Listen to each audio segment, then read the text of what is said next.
Hi, I'm Matt with State of Flux, here to talk to you about A Silent Voice. This is a film from Japan that came out in 2017, but was recently recommended to me by a friend, and I'm glad he did. Keano, if you're watching, this one is for you. This movie is absolutely fantastic. It is stunning, simply stunning, and beautiful and poignant and hard to watch. It's not an easy watch.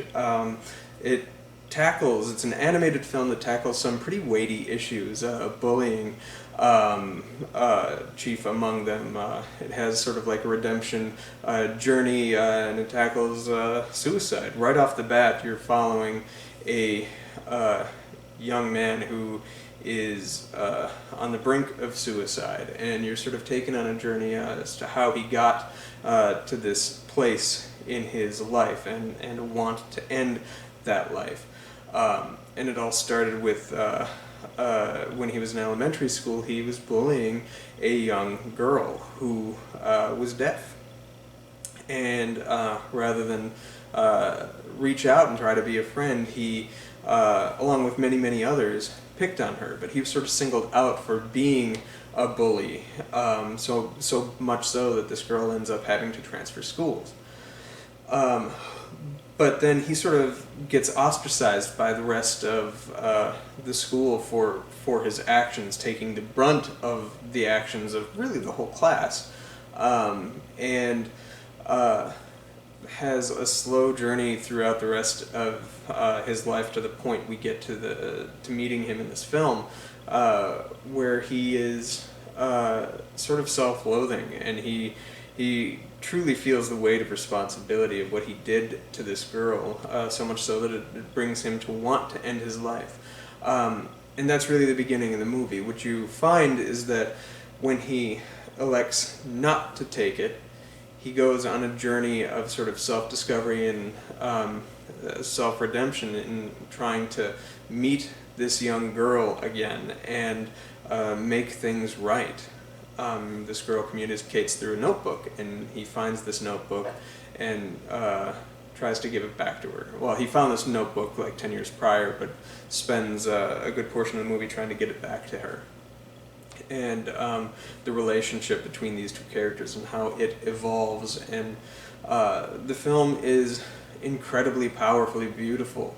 The animation, as I say, is just so stunning.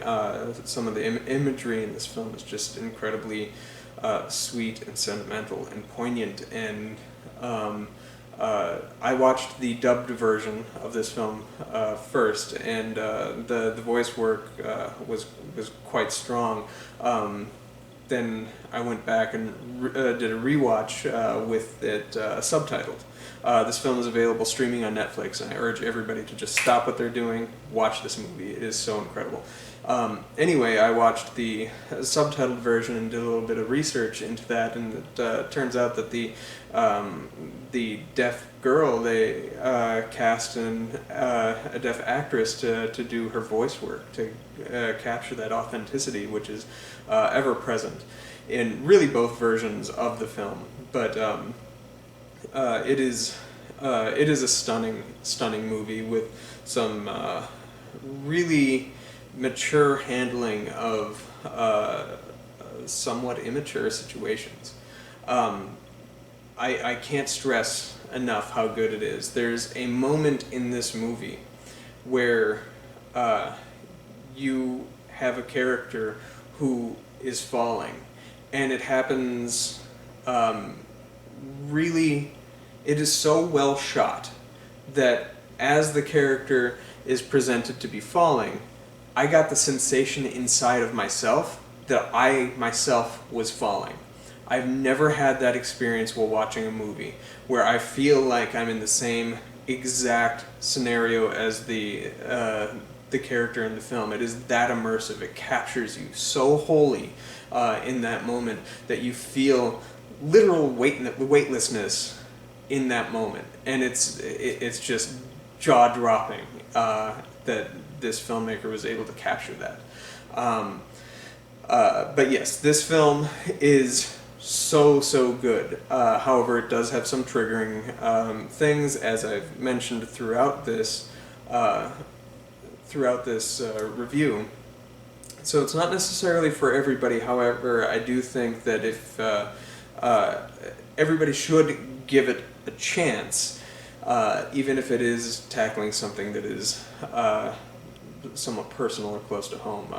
The examination of depression and like the character analysis of somebody who is on the verge of suicide early on in the picture is just so strong and so on point. They do this neat thing with where the character can't look people in the eyes and stuff like that, and you see like little X's over the face, and slowly as relationships change throughout the film, the X's like kind of dissolve away.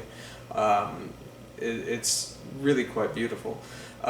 This film is an easy 4-star film. One of the best anime films I've seen in years, honestly. Highly recommended. As I said, it is currently streaming on Netflix. I urge you to watch it in either its subbed or dubbed formats. Just check it out. It is so good. You will not be disappointed. And yeah, let me know what you thought of this film in the comments below. Thanks for watching. Bye-bye.